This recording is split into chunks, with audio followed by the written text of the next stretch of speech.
धर्मात दहन केलं जातं, कुणाच्या धर्मात दफन केलं जातं, काही धर्मात अडकवलं जातं झाडाला. हा, बऱ्याच ज्याच्या त्याच्या धर्मानुसार पद्धती आहे. मग आपण आपल्या धर्मात ते आपण काय करतो, विधी करतो त्याचा. पण विधी करून येत असताना त्या ठिकाणी जो एक खडा असतो, ज्याला आपण ते गाडग्याला फोडतो, तो त्याला आश्म म्हणतात, बरोबर आहे. तो आश्म खडा आपण काय करतो, घेऊन येतो का तिथंच टाकतो? घेऊन येतो ना, तुमच्याकडे आणतात ना, चांगली गोष्ट आहे. आणि तो आणल्यानंतर कुठे ठेवला जातो? जिथं दीप लावलेला असतो, दीप प्रज्वलित केलेला असतो जागेवर, तिथं तो खडा ठेवला पाहिजे त्या प्रकाशात. आणि त्या प्रकाशात तो खडा जर ठेवला असेल तर 13व्या दिवसापर्यंत तो त्या प्रकाशाच्या म्हणजे त्या खडा तो काय होतो, प्रज्वलित होऊन तो जो आत्मा आहे त्या आत्म्याला सुख प्राप्ती होते. मग तुम्ही म्हणता दुःख कधी मिळतं? दुःख तर मिळतच असतं, कारण आपण केलेली जी कर्म असतात ना, त्या कर्मानुसार प्रत्येकाला गती प्राप्त होत असते. मग तो त्या खड्यावर जर आपण दररोज पिंडदान केलं 10 दिवस आणि दशपिंडी क्रिया केली, दशपिंडी क्रिया केल्यानंतर त्या ठिकाणी 13वा पण केला जातो. त्याचे 3 पिंड पाळले जातात, माहित आहे ना सर्वांना? 3 पिंड, पहिला पिंड, दुसरा पिंड आणि तिसरा पिंड, असे 3 पिंड पाळले जातात. आणि मग पहिला पिंड आहे तो काय होतो, त्याला पहिल्या पिंडाला भगवान परमात्मा आपल्यात विलीन करतो. दुसरा पिंड कुठं असतो, तो प्रेत म्हणजे प्रेत योनीत असतो, त्याला कुठे पाठवायचं असतं आपल्याला?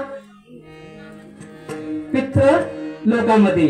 आणि तिसरा पिंड असतो तो काय होतो, गती मिळते त्याला, पुढचा जन्म. मग पुढचा जन्म कुठला मिळतो? कर्मानुसार मिळतो. म्हणजे आपण जे आतापर्यंत कर्म केली जन्मल्यापासून मृत्यूपर्यंत, आपल्याला वाटतं आपण काही केलं तर चालतंय, नाही चालत, अजिबात चालत नाही. कर्म आचरण आपलं शुद्ध असलं पाहिजे, त्यानुसार आपल्याला जन्म मिळतो. आता समजा एखाद्यानं चांगलं पुण्य कर्म केलंय आणि त्याला मृत्यू पावला तो आणि त्याला पुढचा जन्म मिळाला, एखाद्या वेळेस तो बैल जर झाला तर तो काय होतो, नंदी बैल होतो. लोक पाया पडते त्याच्या चांगलं कर्म केल्यावर. आणि कर्म जर वाईट केलं तर घाण्याला झुकलं जातं, गाडीला झुकलं जातं, उपाशी ठेवलं जातं, चापकानं मारलं जातं. हे काय सांगायची गरज नाही, तुम्हाला सगळ्याला माहिती आहे. कर्म जैसे जैसे ज्याचे कर्म तैसे फळ देतो देव. आणि त्या कर्मानुसार गती मिळत असते. आणि मधला जो भाग आहे ना, तो मात्र पितृलोकात जातो. आणि त्या पितृलोकामध्ये आपले पूर्वज असतात. आणि आपल्या पूर्वजामध्ये हे पाठीमागचे गेलेले समाविष्ट होत असतात. आणि मग ते पितृलोकात गेले आणि ते सुखी राहिले तरच आपण सुखी खाली. त्यांना त्रास झाल्यावर की तुम्हाला खाली त्रास, आजार, पैसे टिकत नाहीत, सुख लागत नाही, प्रपंचात सुख नाहीच, तरी सुद्धा थोडं काहीतरी बरं वाटावं असं कार्य आपल्या हातून घडलं तरच ठीक आहे.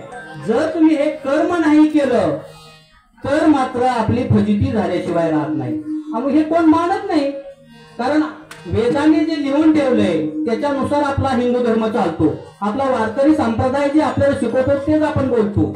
आपल्याला जे वेद सांगतात 18 पुराणापैकी गरुड पुराणामध्ये जे सांगितलं आहे त्याच्याशिवाय मी दुसरं बोलत नाही, कारण मी काय एवढा महाज्ञानी नाही माझ्या पद्धतीचं बोलायला. गरुड पुराणात सांगितलं तेवढं सांगतोय की मग त्या ठिकाणी तो आत्मा जो आहे जो पितृलोकात जाणार आहे तो आजच्या दिवशी जात असतो. आणि तो आज कुठे येतोय? 2 मार्ग आहेत.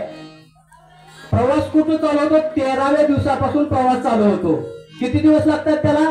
365 दिवस लागतात एकूण यमपुरीत पोहोचायला. तो जात असताना बरेच मुक्काम आहेत. तो पहिला सौम्यपुरीत मुक्काम करतो आणि पुन्हा बहुभीत पुरी तिथपर्यंत जातो. आणि आज कुठं असतो? यमाच्या दरबारात. आणि आज यमाच्या दरबारात तो आत्मा आपली परीक्षा देत असतो. काय केलं आतापर्यंत, काय केलं, जन्म कशासाठी? देवे दिला देह भजना गोमटा. आपण म्हणतो देवे दिला देह भोजना गोमटा. आणि मग तिथं परीक्षा देताना फेल होतो. आणि मग पुढचा जन्म कितीही तळमळ द्या काही उपयोग होत नाही. तू कितीही तळमळ, पाठीमाग कर्म नीट केलं नाही, तुला आता हे भोगावंच लागणार आहे. भोग तो न घडे प्रारब्धा वाचून किंवा संचिता वाचून एका जनार्दनी भोग न तो घडे. संत एकनाथाने आपल्याला सांगितलेलं जाईल की त्या पद्धतीनं. आणि मग आपण जर त्या आत्म्यासाठी आपण जर कर्म केलं, कोणतं कर्म? हे नैमित्तिक कर्म आहे. म्हणजे काय? वर्ष श्राद्धा दिवशी आपण कीर्तन ठेवणं, अन्नदान करणं फार महत्वाचं आहे. अन्नदान सगळ्यापेक्षा महत्वाचं आहे. एखाद्या वेळेस तुम्ही कीर्तन नाही ठेवलं तर चालेल, पण अन्नदान मात्र केलंच पाहिजे. जर आपण अन्नदान केलं तर आपल्या, बोलू नका प्लीज, जरा काय चालू आहे, तुम्ही काय करताय? तुम्हाला माहिती नसेल कीर्तनात बडबड करणारा पुढचा जन्म बिंडकुळीचा मिळतो आणि मला ते वाईट वाटत पुन्हा. हा, तर बघा, मग त्या ठिकाणी तो प्रेतात्मा तो पितृलोकात गेला तरच आपलं या ठिकाणी चांगलं चालतं. कारण या दिवशी बरोबर 12 वाजता वायुदेवता त्या आत्म्याला घेऊन आपल्या घरी येते. तो आत्मा किती वाजता घरी येतो? आपल्या 12 वाजता. आणि आपण कुठं असतो 12 वाजता? स्मशानभूमीत, पाहुणे रावल्या सहित. आत्मा कुठे येतो आशीर्वाद देण्यासाठी? घरी.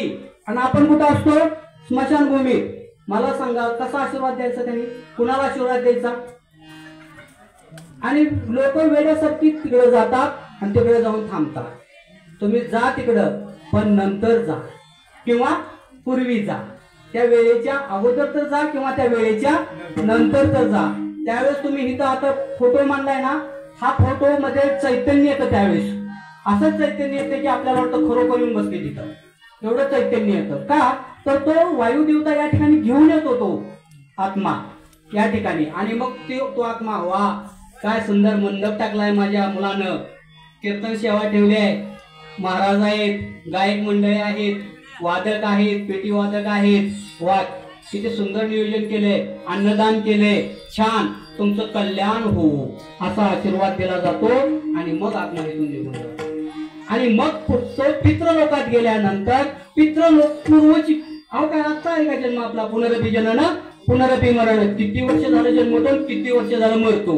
मग एवढे सगळे पितृ कुठं असतात? पितृलोकात असतात. मग हे आई साहेब काय करतात? सगळ्यांना सांगतात, काळजी करू नका, सगळं चांगलं आहे की आपल्या पुढच्या पिढीचं सगळं गावाकडे चांगलं आहे. मी आत्ताच तिथून आले, सगळेजण निवांत आहेत, छान कर्म करतात, भजन ठेवलं होतं, कीर्तन ठेवलं होतं, अन्नदान चांगलं केलं होतं मुलांनी, खूप छान आहे. मग ते प्रसन्न होतात आणि पुन्हा सगळे आशीर्वाद देतात. मग सगळे मिळून आशीर्वाद देतात पूर्वज. आणि पूर्वजांचे आशीर्वाद प्राप्त केले की आपल्या आयुष्यात कल्याणच कल्याण होतं. आणि आपण तेच करत नाही, आपल्याला माहितीच नाही, कोण सांगतच नाही, असं होतं. मग पूर्वजांचे आशीर्वाद प्राप्त करण्यासाठी आजचा हा विधी करावा लागतो. विठ्ठला विठ्ठला विठ्ठला